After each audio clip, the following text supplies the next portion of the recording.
আসসালামু আলাইকুম। Excuse me. কথা আপনি রোহিঙ্গার বাঙালি? রোহিঙ্গা, আচ্ছা ঠিক আছে। আপনি যে থাকার কথা কোথায়?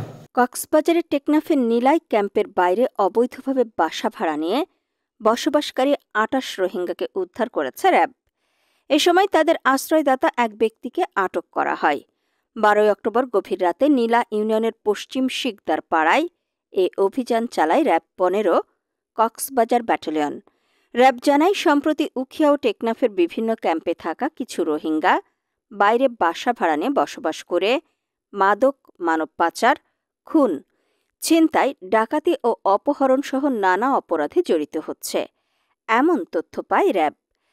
এছাড়া কিছু রোহিঙ্গা জমি কিনে ঘরবাড়ি নির্মাণেরও চেষ্টা করছে বলে জানা যায়। র্যাব ১৫ সহকারী পরিচালক ও সহকারী পুলিশ সুপার আম ফারুক বলেন, উদ্ধার হওয়া রোহিঙ্গাদের স্ব ক্যাম্পে ফেরত পাঠাতে এবং আটক ব্যক্তির বিরুদ্ধে সংশ্লিষ্ট আইনে ব্যবস্থা নিতে টেকনাফ থানায় হস্তান্তর করা হয়েছে। যে কোনো ধরনের অপরাধ দমনে গোয়েন্দা নজরদারি অব্যাহত রয়েছে।